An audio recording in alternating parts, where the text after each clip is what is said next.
पतित पावन, राम भज सुन सठ मना।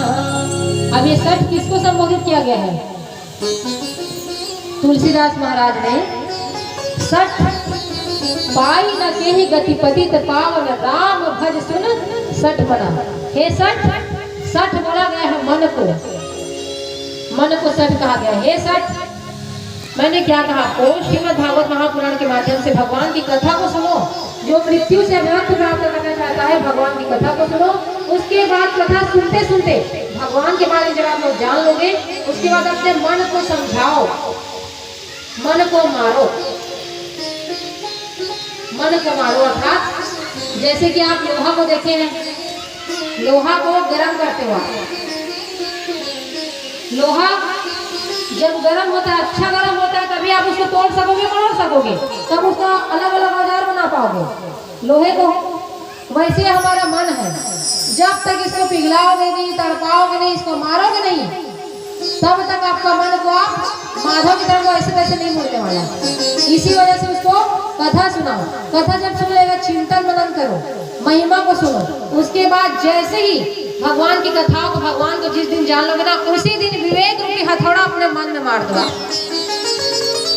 और जब हथौड़ा मार दोगे तो उसके बाद आपका मन क्या होगा? द्रवीभूत हो जाएगा भगवान के लिए।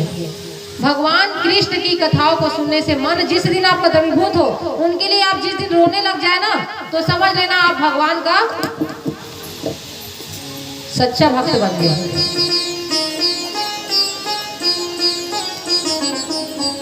इस प्रकार मन को आप समझाइए, क्योंकि ऐसे तैसे मन जो है माधव की तरफ मुड़ने वाला नहीं है।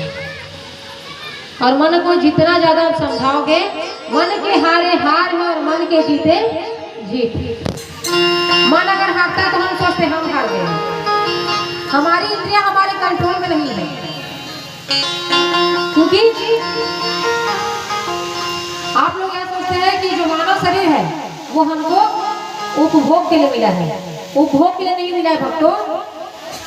यह मानव शरीर हमको भगवान का भजन करके भगवान को प्राप्त करने के लिए मिला है, इसलिए मानव तन दिया गया है।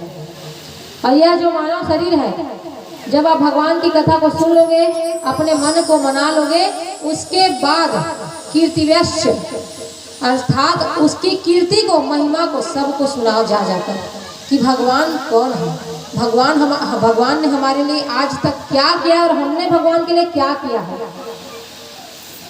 जब तक आप उसकी महिमा को दूसरों को नहीं सुनाओगे ना, तब तक आप भगवान को नहीं जान पाओगे और दूसरे हमारे भगवान के बारे में नहीं जान पाएंगे। मैंने कल भी बताया था, धर्म परिवर्तन का सबसे बड़ा कारण यही है कि हम अपने भगवान को नहीं जानते हैं। जिसने हमको जन्म दिया है उसी बारे में हम नहीं जानते, तो हम दुनिया को क्या समझाएंगे। इसी वजह सबसे पहले कथा सुनिए, मन को समझाइए कि सबसे बड़ा हमारे लिए अगर कोई है तो भगवान है। माधव की तरफ मन को मोड़िए, तत्पश्चात उनकी कीर्ति का बखान कीजिए। इस प्रकार सुखदेव जी महाराज ने परीक्षित को बताया कि ऐसा अगर इंसान कोई करता है, भगवान का कथा सुनता है, मन को भगवान के ऊपर ला के वशीभूत कर देता है और भगवान की महिमा कथा को सुनाता रहता है, तो इससे मनुष्य अभयत्व को प्राप्त होता है। मृत्यु का भय उसको नहीं रहता उस मनुष्य को। इस प्रकार और एक बात और समझ लीजिए, अगर हम पाप नहीं करते, कई लोग सोचते हैं ना हम बहुत बड़े ईमानदार हैं, हमने आज तक पाप ही नहीं किया है। बहुत बड़ा बात यह है कि अगर आप पाप नहीं करते ना, तो आज हम ये जन्म नहीं लिए होते। हमने पाप किया था और उस पाप को भुगतने के लिए जन्म में आए। पाप किए तभी हमको यह जन्म मिला है। पाप नहीं किए होते तो हम तो भगवान की शरण में रहते, हमको जन्म भी नहीं मिलता। पुनरपि जन्म पुनरपि मनरम पुनरपि जन्मी जठरे जन्म, ये बार बार जन्म मरण के चक्कर में हम नहीं फंसे रहते।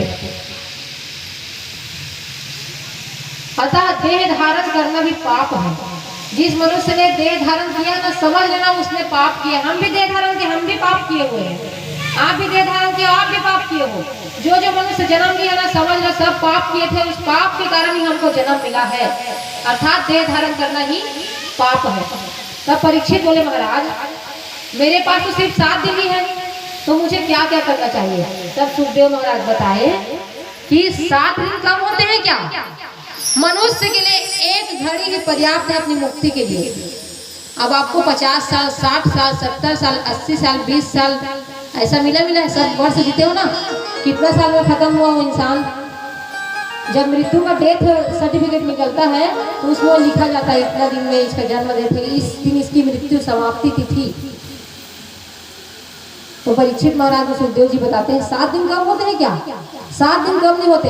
अगर मनुष्य चाहे तो 2 घड़ी में ही अपना कल्याण कर सकता है, कल्याण कर सकता है। वो कैसे प्रभु?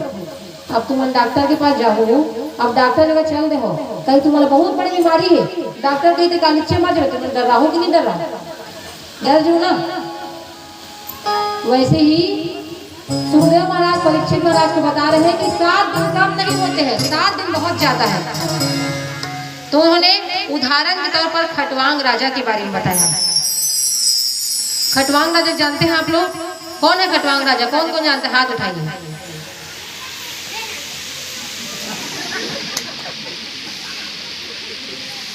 खटवांग राजा अयोध्या नरेश,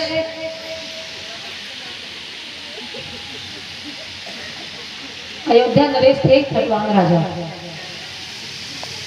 अयोध्या के राजा। इन्होंने क्या किया था? एक बार की बात है, सभी राक्षसों ने मिलकर इंद्रलोक में कब्जा करने के लिए, इंद्रलोक में आधिपत्य स्थापित करने के लिए सभी राक्षसों ने एक बार इंद्र के पास जाकर के आक्रमण कर दिया और वहां जाकर के इंद्र को उनके लोक से परास्त कर दिया। अब सभी जगह पूरे भूभाग में राक्षसों का ही आधिपत्य शासन हो गया। सभी इंद्रलोक से भाग गए सभी देवतागण और भाग करके बृहस्पति जी के पास पहुंचे, गुरु बृहस्पति के पास। उनके पास जाकर कहते हैं भगवान हमारी रक्षा करो। सभी जगह, सभी भूभाग में, हमारे इंद्रलोक में राक्षसों ने अपना आधिपत्य कर लिया है, अतः आपसे निवेदन है हम क्या करें, हम अपनी सत्ता कैसे वापस ले, कैसे हम विजय सिंह प्राप्त करें। तब उस समय बृहस्पति ने बताया कि तुम लोग क्या करो, अभी के अभी जाओ और अयोध्या के राजा है इस समय खटवांग, उससे मदद लो, उससे सहायता मांगो, और वही है जो तुमको तुम्हारा राज्य वापस दिला सकते हैं। तो बृहस्पति जी की बात को सुनकर सभी देवतागण खटवांग राजा के पास पहुंचे हैं और खटवांग राजा के पास पहुंचकर उनसे विनती करते हैं, हे महाराज, हे राजा जी, हम बृहस्पति जी की आज्ञा से आपके पास पहुंचे हैं, हमारी आप सहायता करो, राक्षसों से हम परास्त होकर के आपके शरण में आए हैं, आप हमारा युद्ध में सहायता कीजिए। इस प्रकार का वचन सुनकर राजा खटवांग ने बिना किसी शर्त के उनसे संधि कर ली और संधि करने के पश्चात जितने राक्षस थे ना, सभी देवतागण और खटवांग राजा मिल करके राक्षसों से युद्ध किए और युद्ध में खटवांग राजा ने, सभी देवतागणों ने खटवांग राजा की मदद से सभी राक्षसों को परास्त कर दिया। अब इंद्र को क्या हुआ, वह सत्ता पूरा हासिल हो गया खटवांग राजा की मदद से। और खटवांग राजा को जब इंद्र ने कहा, हे राजा जी, आपके सहयोग से ही यह राज्य हमको वापस मिला है, यह इंद्रलोक हमको वापस प्राप्त हो सका है, अतः आप हमसे वर मांगिए। तो देखिए, वरदान भी मांगो तो ऐसा मांगो जो हमको फलीभूत हो। तो उस समय खटवांग राजा ने मांगा कि हे इंद्र जी, आप मेरा भूत भविष्य जान सकते हैं क्या? मेरी मृत्यु की तिथि आपको पता है क्या? मेरा भी बुढ़ापा का अवस्था है, बताइए मेरा मृत्यु कितना दिन तक शेष है, मेरे पास कितना समय है? तो उस समय इंद्र कहते हैं, हाँ हम तो सब जानते हैं, हमारा भूत भविष्य में अधिकार है, हम तुमको बता सकते हैं तुम्हारी मृत्यु कब होगी। तो उस समय खटवांग राजा ने वरदान के रूप में अपने मृत्यु का आयु पूछा, मेरी मृत्यु अर्थात आयु कितना दिन शेष है। तो आयु के रूप में उनको बताया कि तुम्हारे पास मात्र 2 घड़ी है, 2 घड़ी ही शेष है। अब खटवांग राजा जान लिया कि मृत्यु मेरी 2 घड़ी में ही हो जाएगी। तब इस प्रकार का प्रत्युत्तर जानकर उन्होंने इंद्र से सहायता मांगा कि आप मेरे लिए तुरंत विमान ले आइए और विमान ला करके मुझे तुरंत अयोध्या में पहुंचा दीजिए। तब खटवांग राजा को बात सुनकर अब इंद्र का उन्होंने सहायता किया था। खटवांग राजा की बातों को मानकर उन्होंने क्या किया, एक विमान बुलाया, मन से चलने वाला विमान, और उस विमान पर चढ़ते ही खटवांग राजा तुरंत अयोध्या पहुंच गए। अयोध्या में जाकर के उन्होंने अपने पुत्रों को अपना राज्य को सौंप दिया, सत्ता सौंप दिया। जैसे कि आप लोग जब बुढ़ापे अवस्था में आते हैं ना, आपके यहाँ बहू बेटा आ जाता है तो अपने अपने घर को आप सौंप देते हो, उसी प्रकार उनको पता चल गया था कि मृत्यु मेरी 2 मुहूर्त ही बचा है, 2 घड़ी मेरी मृत्यु हो जाएगी, तो 2 घड़ी मृत्यु होने वाली है। तो उन्होंने पूरे राज्य को अपने बालक को सौंप दिया और बालक को सौंप करके सरयू नदी के पावन तट पर पहुंचे, वहां स्नान किए और स्नान करके भगवान के ऊपर मैंने क्या कहा, पाई न कही गतिपति पावन राम भज सुन सठ मना, ये मन को ही बताया जा रहा है। उन्होंने इसी मन को भगवान के ऊपर, भगवान श्री राम के पूर्ण रूप से केंद्रित कर दिया। क्योंकि हम पूजा पाठ करने बैठते हैं ना, तो उस समय हमारे मन में बहुत सारे विचार चलती रहती है। गाय को हमने भोजन दिया नहीं, खाना बनाया है कि नहीं, घर का काम हो गया नहीं, ये सब हमारे मन में सांसारिक बातों से निर्लिप्त रहता है। तो खटवांग राजा ने क्या किया, उसी 2 घड़ी में अपने मन को भगवान में केंद्रित कर दिया और केंद्रित करके भगवान श्री राम के वैकुंठ धाम में पहुंचे, नारायण के धाम में। बोले खटवांग राजा की जय, बोले नारायण भगवान की जय। तो खटवांग राजा को इस प्रकार 2 घड़ी बस बचा था, 48 मिनट, उसी में उन्होंने अपने आप को भगवान को सौंप दिया था। तो आप लोग सोचो, एक साल में 365 दिन होते हैं, आपको 7 दिन में मिला, 7 दिन आप कथा नहीं सुन पा रहे हो। अगर मनुष्य चाहे तो 1 घड़ी या 2 घड़ी में क्या होता है, अपना कल्याण कर सकते हैं। 1 घड़ी या 2 घड़ी पुण्य 2 की याद, तुलसी चर्चा राम की कटे कोट अपराध। थोड़ा सा आप चर्चा कर लोगे ना, उसमें ही भगवान इतना हमारे पुण्यात्मा है, इतने कृपालु हमारे परमात्मा। तुलसी चर्चा राम की कटे कोट अपराध, कोटि अपराध को ताड़ के रख सकते हैं, इतना उनके नाम में दम है, इतने कृपालु हैं। तभी इस प्रकार परीक्षित महाराज को सुखदेव जी ने बताया कि हे सुखदेव, हे परीक्षित महाराज,